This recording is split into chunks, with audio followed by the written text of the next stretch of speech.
really taken advantage of by the previous administration because they abused the parole system in this country to fast track legal status, as they said, for these illegal immigrants. And they completely abused our legal system. Many of these paroled individuals were then given temporary protective status, which the intention of that TPS was only supposed to be used in times of war or storm or destruction in the home countries of these migrants. It was completely abused. These migrants came here for economic reasons, and they illegally entered our country, and the president is not going to tolerate that. And so we will continue to focus on deporting as many individuals as we can. Jennifer. One on tariffs and one on Russia. Can you give us any sort of an update on which deals are in hand or are close? Which countries are reaching a deal on tariffs? And then on Russia, can you give us an update on what the agreement was with Russia? The president yesterday said that he thinks we'll be seeing some very good deals very soon. Can you talk a little bit about what Russia agreed to? Sure. I don't want to get ahead of our United States Trade Ambassador and Secretary of Commerce, the Secretary of Treasury, all the great individuals who are working incredibly hard to cut these good trade deals. And the president's deeply involved in this as well. He has made it clear to his trade team he wants to personally sign off on all of these deals too.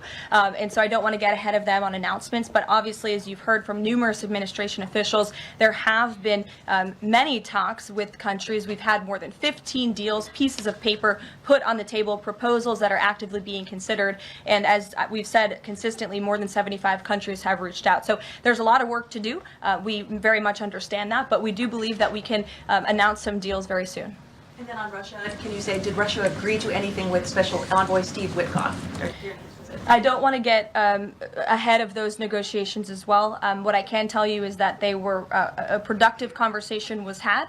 As the presidential envoy Steve Witkoff said last night, he believes that Russia wants to end this war, and the president believes that as well. There is incentive for Russia to end this war, and perhaps that could be economic partnerships with the United States, but we need to see a ceasefire first, and the president and the presidential envoy Witkoff made that very clear to the Russians.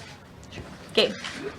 Thank you, Caroline. And Yeah. I also want to thank your press office for releasing that information that you cited up there regarding the ICE arrests over the last couple of days. And I have them right here, but what I might ask is, why not release the same information for those who were deported to El Salvador? Well, first of all, the information was released by the Department of Homeland Security. The individuals on the flights to El Salvador are foreign terrorists, and those are counter-terrorism operations. They are much different than the arrests and final order of removals that you see on a day-to-day basis that law enforcement agents are conducting around the country.